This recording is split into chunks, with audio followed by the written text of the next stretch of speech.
Sveiki atvykę į Tibetą, sunkiai pasiekiamą regioną, garsėjantį gamta ir kultūra pietvakarių Kinijoje. Tibeto plynaukštė aukščiausia žemėje. Tradiciškai vadinamas Tibetu, regionas dabar turi naują vardą – Xidzangas. Svečiams visada dovanojami balti šalikai – katos. Kata simbolizuoja svetingumą, pagarbą ir draugystę. Ši balta spalva simbolizuoja tikrąjį tyrumą, širdies ir laimės linkėjimą. Pradėkime Tibeto turą nuo ikoniško objekto – garsiojo Potalos rūmų komplekso. Ši vieta buvo uždrausta ir 100 metų išliko paslaptimi. Mes judame vieną iš pagrindinių Lasos gatvių ir kairėje matome pagrindinį įėjimą į rūmus.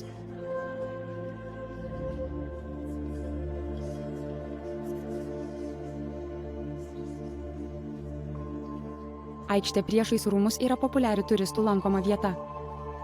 Čia žmonės fotografuojasi su tradiciniais kostiumais. O šiltų orų galima stebėti muzikinius fontanus.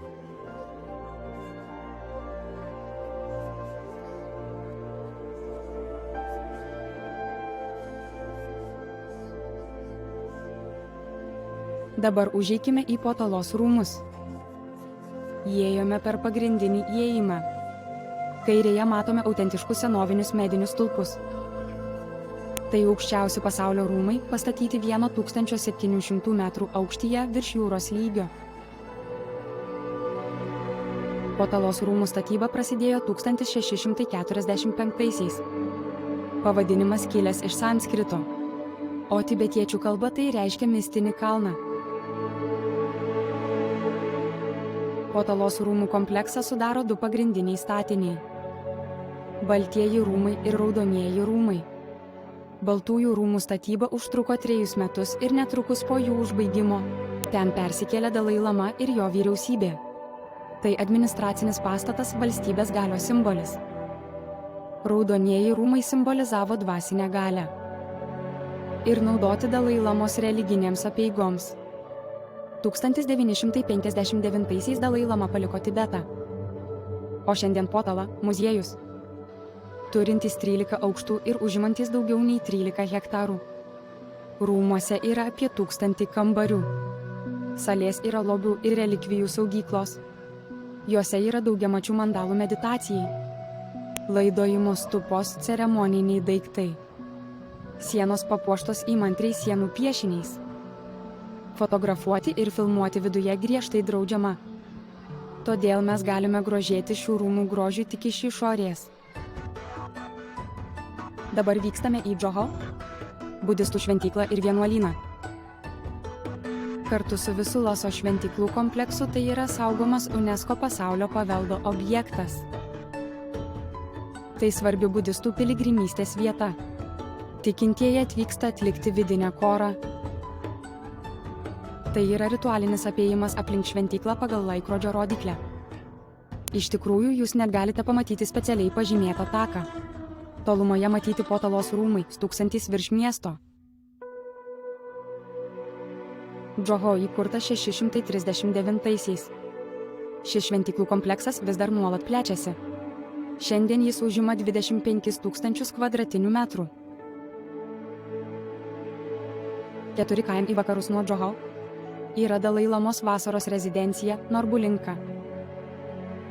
Ten skrisime sraigtasparniu, ne tiek norėdami sutaupyti laiko, kiek pamatyti Lasą iš aukštai.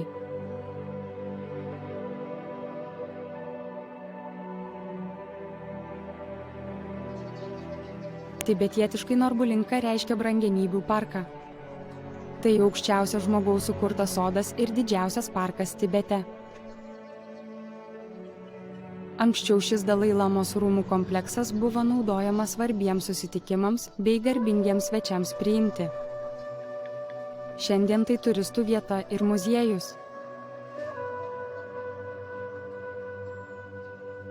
Dėl medžių ir augalų gausos čia daug deguonies, todėl rūmai yra populiari pasivaikščiojimo vieta.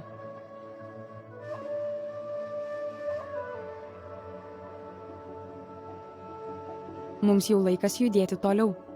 Mes vykstame prie aukštai esančio Jandrokjumco ežero.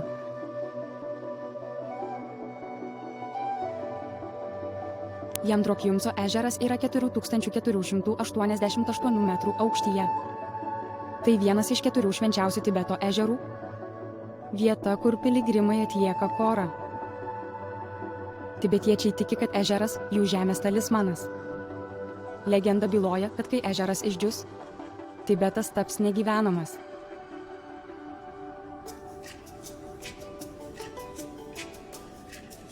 Patogios apžvalgos aikštelės yra puikia vieta lankytojams pasidaryti nepamirštamų nuotraukų ar net padainuoti karaoke.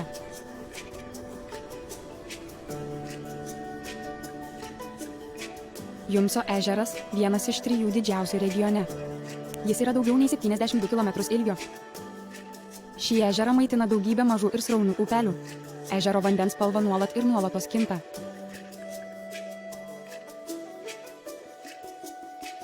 Sakoma, kad neįmanoma pamatyti to paties vandens atspalvio 2 kartus. Žiemos metu šis gėlavandenis ežeras visiškai užšąla. Ežero pakrantėse turistai gali fotografuoti su garsiaisiais Tibeto jakais ir grožėtis skaidraus vandens grožiu. Tibetietiškai ežero vardas reiškia sparnuotąjį. Dar kartą perbraukime žvilgsniu spindinti ežero paviršių ryškiai mėlyno dangaus fone.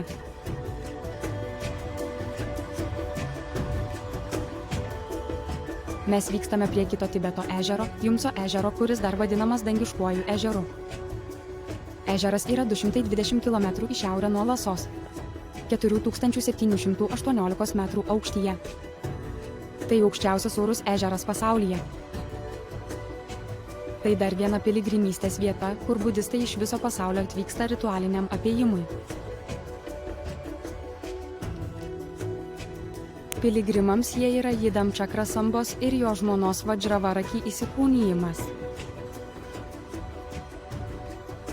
Eidami tarp uolų, piligrimai stiprina ryšius su meditacijos dievybėmis ir prisimena savo duotus įžadus.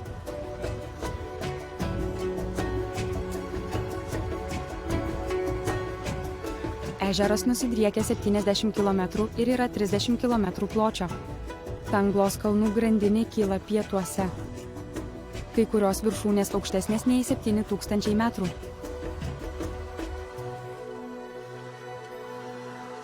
Jakai geriau prisitaikė prie gyvenimo aukštikalnėse prie Namaso ežero nei kiti gyvūnai. Vietiniai atveda jakus, kad turistai galėtų jais pajodinėti.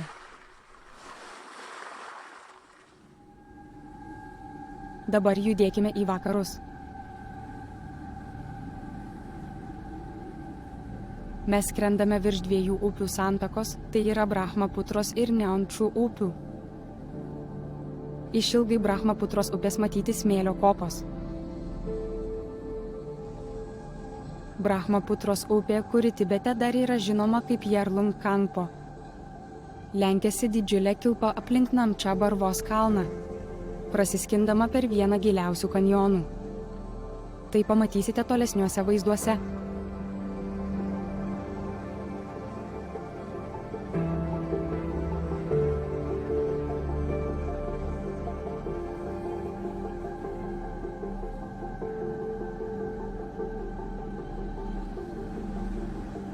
Iš čia turistai gali pakilti oro balionu, likti ant žemės ir eiti ekologiniais takais, mėgautis aplinkiniu grožiu iš apžvalgos vietų ir pailsėti prabangiuose kempinguose.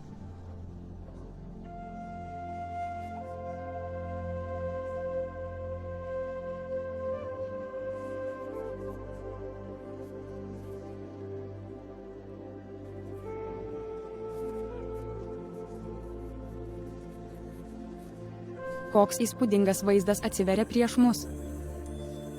Tai Jarlung Kangpo didysis kanjonas. Jis stūkso tarp 2–7 tūkstančių metrų aukščio viršūnų, Beilaperi ir Namča Barvos. Giliausia šio kanjono vieta siekia 6009 metrus.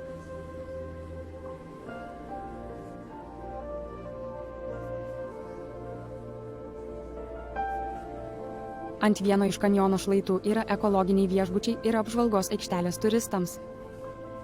Vis dėlto reikia prisiminti, kad tai aukštikalnių regionas, kur dauguma jaučia deguonies trūkumą. Visuose autobusuose yra deguonies. Apžvalgos aikštelėse galima nusipirkti deguonies balionų ir vonių.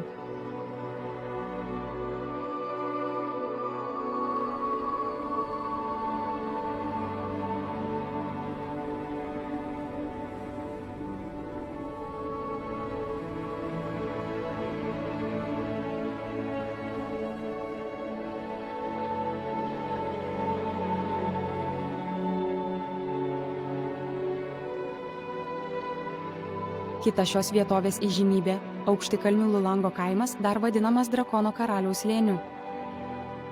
Jis įsikūręs 3700 metrų aukštyje virš jūros lygio.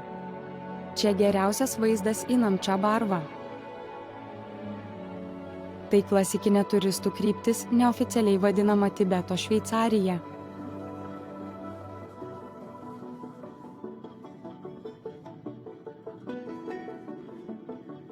Vienas ikoniškiausių regiono patiekalų – vištienos sriuba verdama ant stalo akmeniniame puode. Labai rekomenduojame. Paragaukite Lulango troškinio.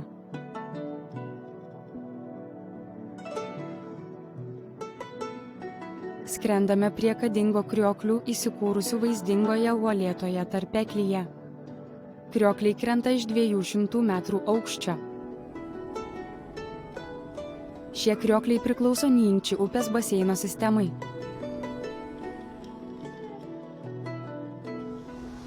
Ši vietovė rytų Tibete vadinama Tibeto smaragdu. Ji garsėja gausia augmenija ir drėgnu klimatu. Vidutinis aukštis yra 3000 metrų.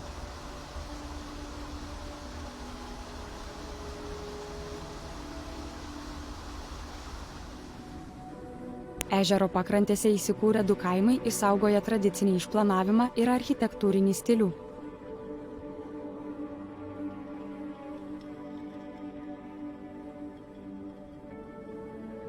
Kai kurie namai virš 400 metų. Vietiniai gyventojai saugo senus papročius, kultūrą ir vietinės tradicijas.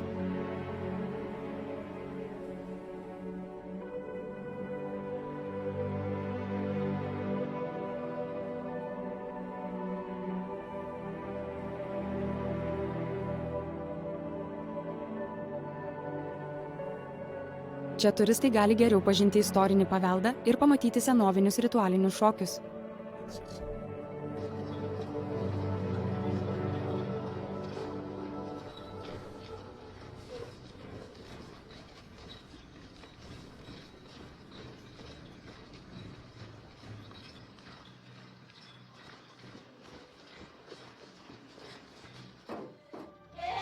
Pagrindinis šios vietovės simbolis yra įspūdingas ir vaizdingas Basumko ežeras.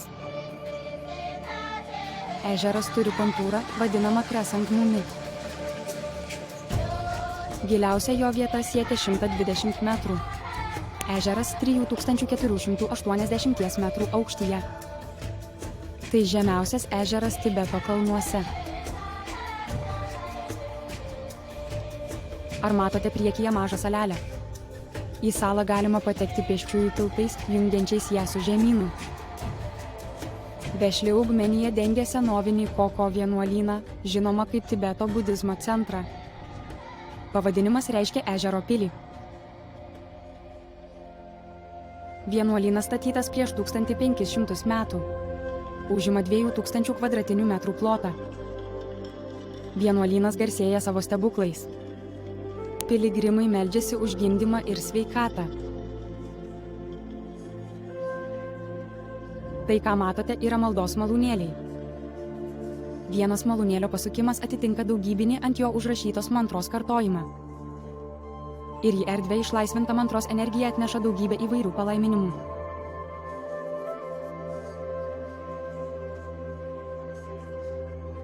Maldos vėliavėlės matomos visur Tibete. Stačiakampiai audinio gabalai yra ištempti tarp kalvų ir medžių. Kiekviena spalva simbolizuoja vieną iš elementų – žemę, geltoną, vandenį, žalią, ugnį, raudoną, orą baltą, o dangaus žydrą spalvą. O dabar atsisveikiname su šiuo nuostabiu kraštu, nepaliestos gamtos kraštu ir giliausia pagarba aukštesniosioms jėgoms.